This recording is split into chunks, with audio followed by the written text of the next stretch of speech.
spoken of before. He was the one who wrote Falling Upwards, Spirituality for the Second Half of Life. He is an American Dominican, a priest, a scholar, much renowned for the work he does, particularly around men and spiritual formation.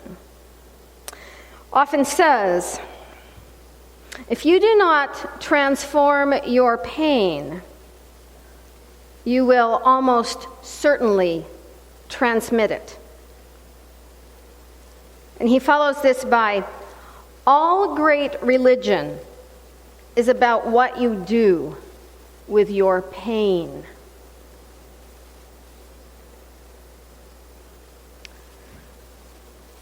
Buddhism is possibly more clear about this thought than Christianity.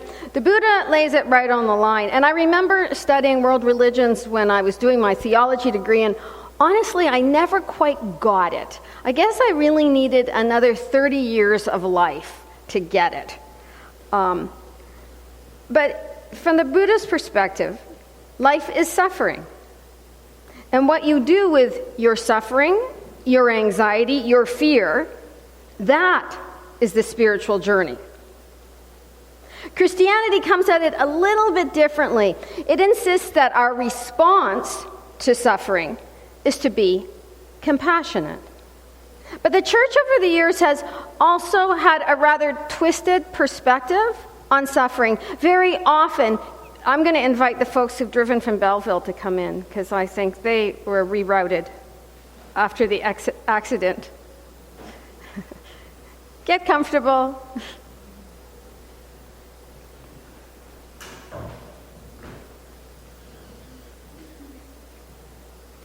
And so the church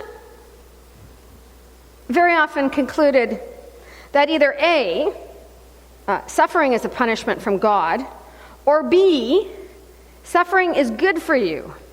It builds character.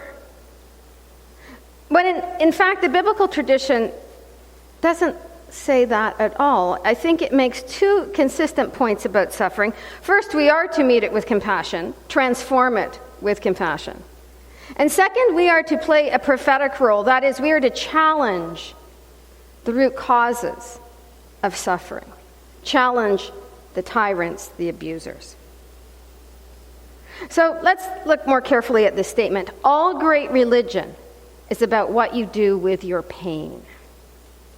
Interesting that that statement would come across my path the week before another anniversary of 9/11. It seems to me that the American response to 9/11 very much reflects what people do in response to their pain.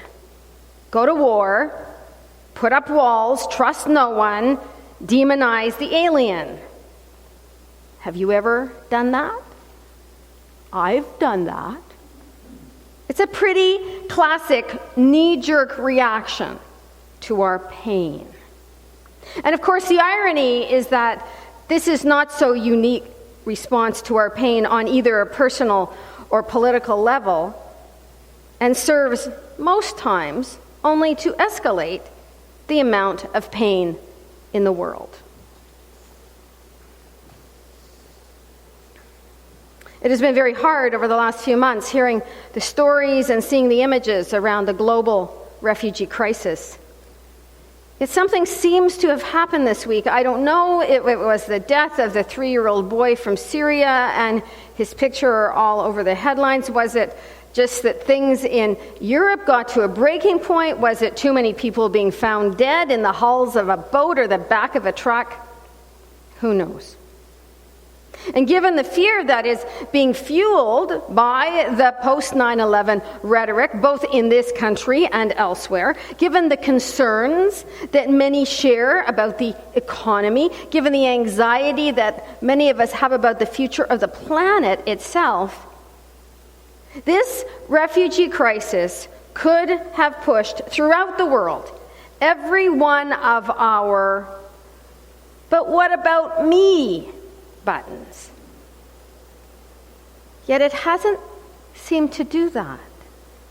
Across this country and around the world, and even in this county, there is a growing movement towards compassion, towards opening our hearts and our homes to those in need of refuge. I spoke with my friend and colleague, the Reverend Dr. Glynis Williams, yesterday. Some of you remember Glynis well. She preached at my induction, and we've seen her since, though not enough. Glynis was the director of Action Réfugiés in Montreal for 20 years. She has now got the,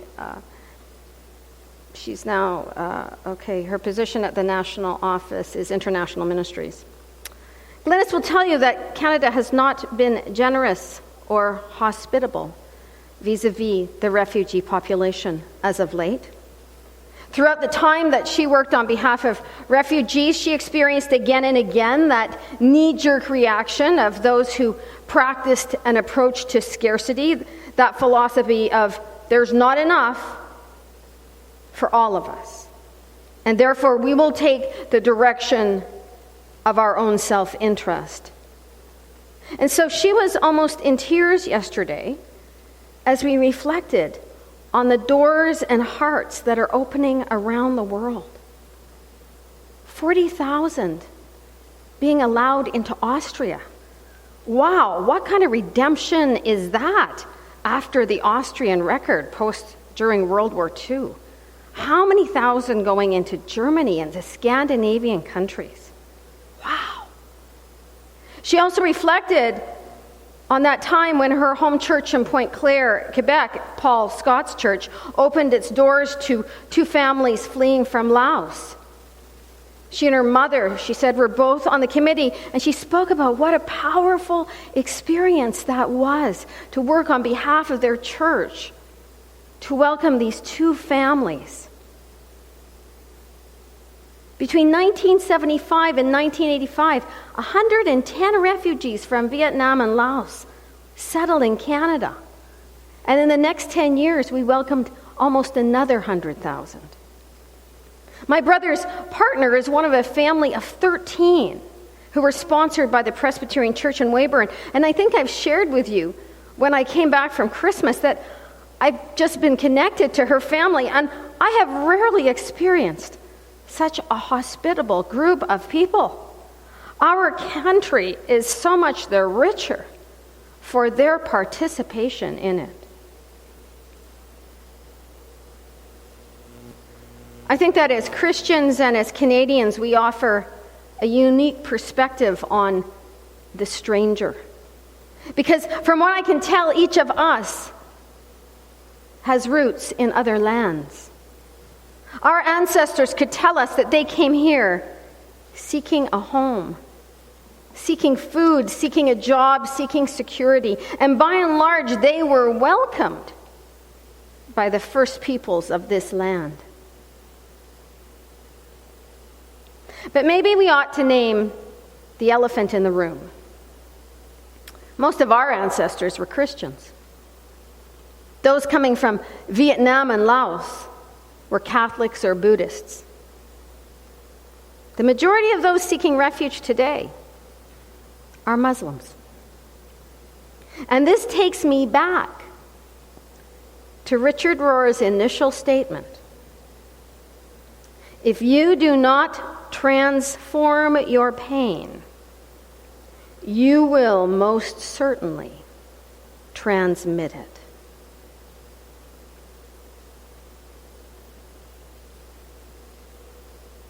Since 9/11, we have all looked at the Islamic community through a different lens. We have tended towards suspicion. We have let propaganda and fear and the behavior of Islamic extremists cloud our compassion. And so if all great religion is about what we do with our pain or our anxiety or our suspicion, then the world, Canadians included, have got a massive spiritual journey ahead of it.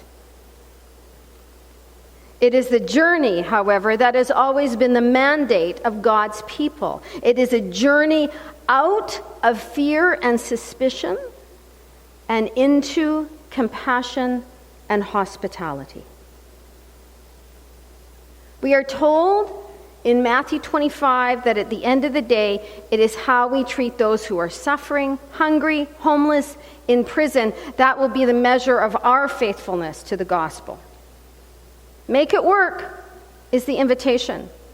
Not just for you, not just for Canadians, not just for the middle class, but for everyone. And furthermore, the tradition that we have inherited from the biblical witness suggests that God has a preference for those who have been life's victims, as well as an expectation that we will act on their behalf.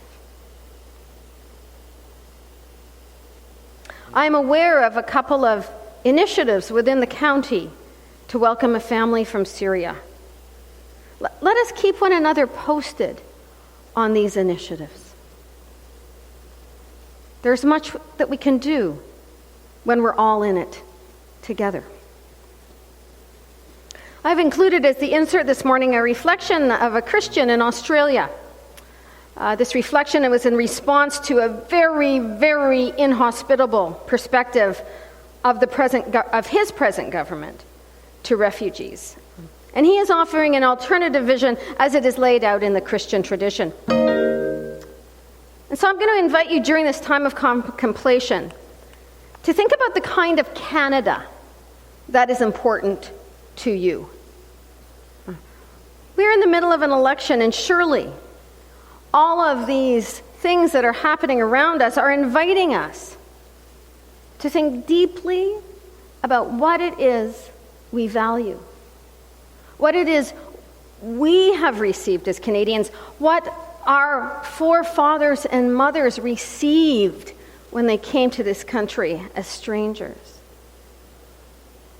and on what foundation we would like to build for the next era.